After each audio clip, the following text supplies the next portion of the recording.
morning February garden tour. This is the lettuce that came out of the greenhouse because we're going to get some warm weather. Let's see, Wednesday is 79, so it'll be way too hot in the greenhouse for it.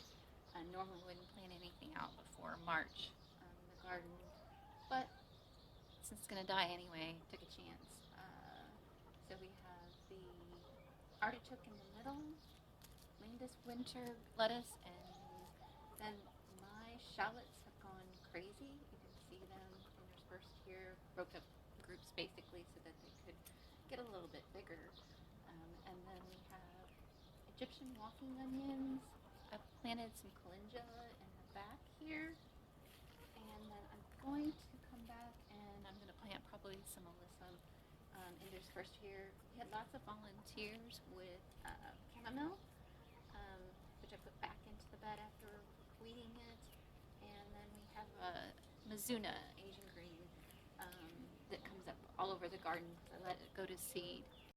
This is spinach that came out of the greenhouse. You can see it looks like after a night it looks like it's doing fairly well. I like the bigger leaf.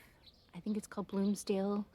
The pointy leaf one I believe is like a seaside spinach that I bought from a local nursery, and I have to say I don't like it at all, and it didn't seem to do as well. The Bloomsdale is much hardier, and I like it personally to cook with it. It's just easier to deal with because of bigger leaves. Winter sowing, this is going to be blurry. I can't get it to focus. But you can see one milk jug is doing extremely well. Hard to say what's in there. I don't remember the cap is in there, so I'll have to look at the name later. And then this other one, I think there's just weeds coming up, to be honest with you. I'm going to try to put some water in there today. They look to be a little drier than is probably needed. This is the first time I'd watered them, though. Most of the time just the snow and the rain does fine. But I think they might need a little bit. And here's the cleaned out greenhouse. So I took all the lettuce over on this side, and I'm in the process of here. I'm going to clean out this after I turn off the camera, and I'm actually planting my peppers in here. And I planted yesterday determinate tomatoes, Reverend Morrow's Longkeeper tomatoes. Those are the seeds I had on hand that were determinate versus indeterminate. So I planted those, one here and one back there. And then I planted a black cherry tomato in the middle. I noticed that watching English gardeners that grow their tomatoes in greenhouses, they always basically do smaller tomatoes versus like a beefsteak tomato. And I want to try to get an early crop of tomatoes in the before. I'm trying to get, like, be nice to have tomatoes in June. I tend to get them right at the beginning of July. So that's kind of an experiment.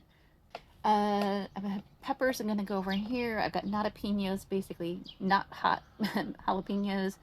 I have a hot pepper, habanada, and then I have some lemongrass up on my shelf. I've got ginger. I'm trying to root, but I don't see any signs of anything on it right now. I've got a white sweet potato, which is new for me, that I'm growing slips on.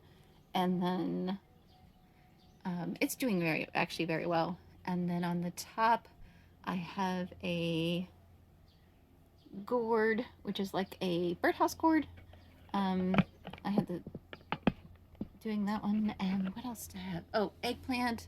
Got 2 seedlings up there for eggplant. And then I have, I think, those Reverend Morrow tomatoes left over, and then another over here on the wall. I have more cherry tomatoes here, and I'm going to try this week to put all my flowers, fill up the cups, and then start flowers on the wall, basically, to be planted out into the garden. But that'll be where I germinate those, and while they're babies, they'll be. This is the cold frame. I moved all the cold weather crops out here. They're doing okay. did a second round of seed starting because the first one didn't go as well. This is my trying not to use potting soil, commercially produced potting soil rather. And the first ones didn't do so well, so then I bought a, I'll figure it out. Basically, a sifter for my dirt. And after sifting the dirt, I did have better results. I also started pre-germinating the seeds in paper bags and paper towels, basically, kind of like when you do test germination. And I had much more success with that way. I do need to pot, especially those purple ones in the back. Well, actually, a lot of them. I'm going to try to do that today. Is pot everything. I might move the kale out. Actually, I only have one kale plant here. Actually, there's some little ones over here, but that bigger kale plant will probably go out.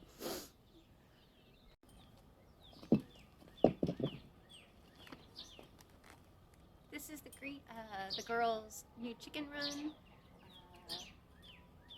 Pretty happy with it. I still got things to finish, and it is not predator safe. I came in last night, and there was a possum inside of there, and he quickly went up the side of it, and in between where you bind the like first row and second row of wire together, he fit himself right through. It explains why I kept coming out, and then the ties for the wire wasn't done. But it does keep the chickens in. I just have to make sure that they go into their coop and close the door at night. That's the only way to keep them safe. Is they have to be in that wooden box section in order to be safe and with the door closed.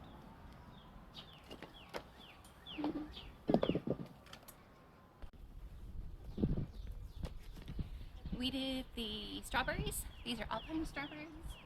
We have both red ones and yellow ones. Yellow ones taste like pineapples. They're kind of good. I was kind of surprised. They look a little more white than yellow.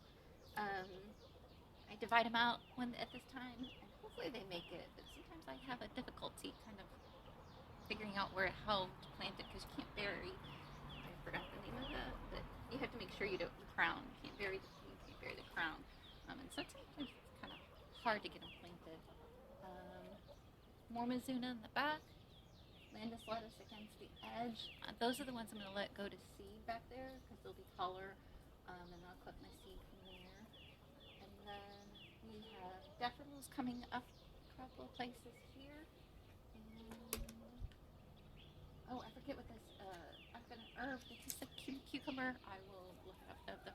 I was able to divide that and put it on both sides. It's very nice. It stays green. Really pretty. And it stays green all the way till like December. So I put that at the bottom of the arches, and it's got a nice anchor to it.